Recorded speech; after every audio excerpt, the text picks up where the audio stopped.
Hi everyone, Peter here.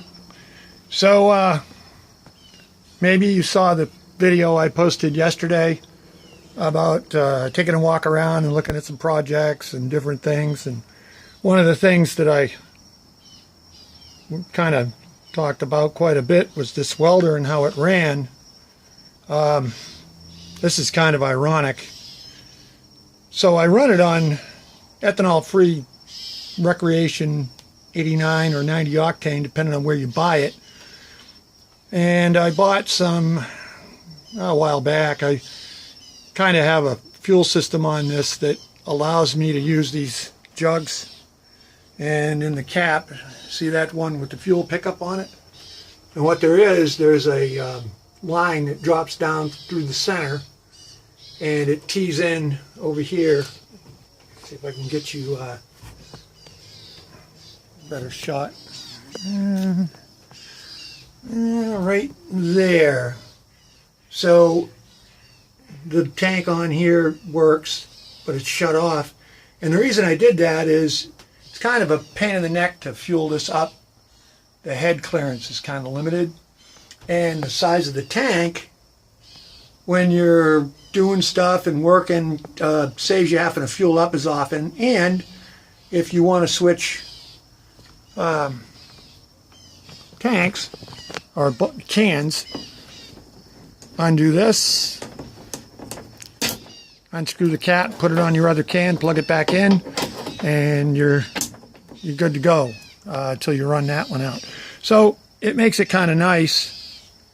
You don't have to go to the fuel station, and fuel the machine up and then try to pour it into the small tank and blah blah blah. So anyhow,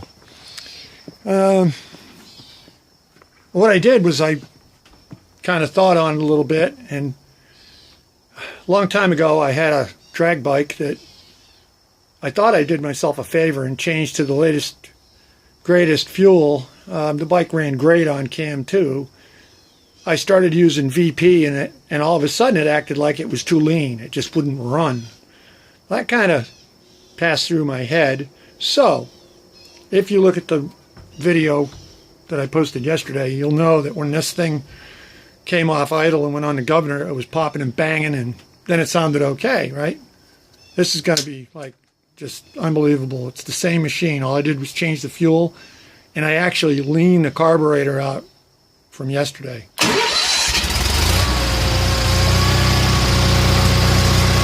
it doesn't sound real different. I think it sounds okay, right?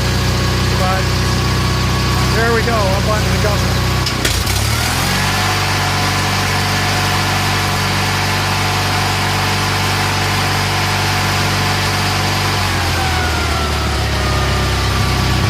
Is that unreal or what? I mean, I did nothing else to it.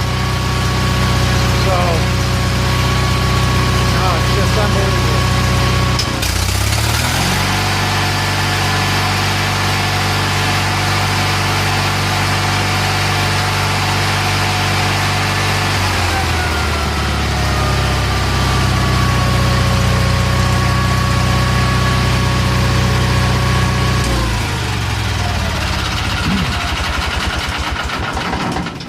So that's it.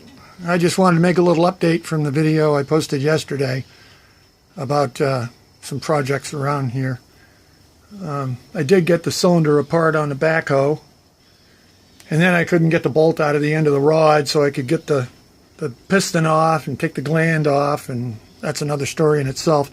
Finally had to take a little run over to my friend's hydraulic shop. He was kind enough to take a 3/4 impact, and I mean, that thing just bumped it a couple times on the hammers and off it came. So that's it.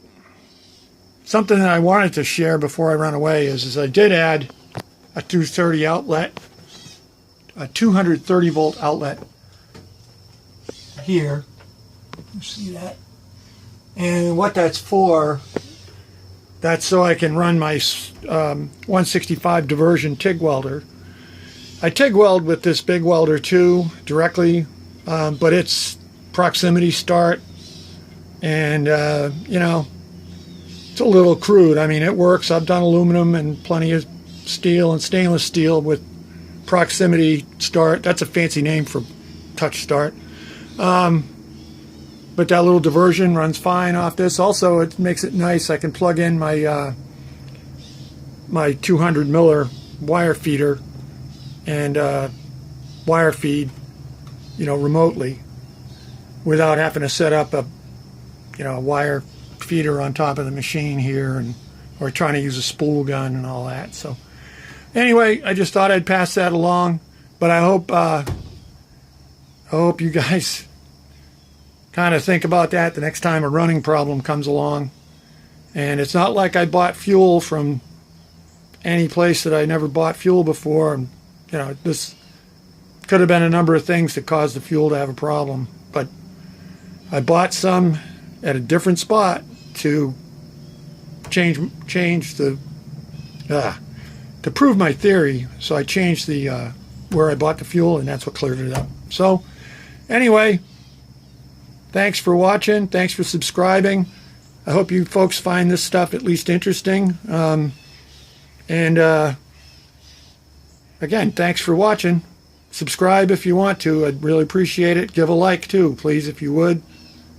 Take care, everyone. Posting again soon. Thank you.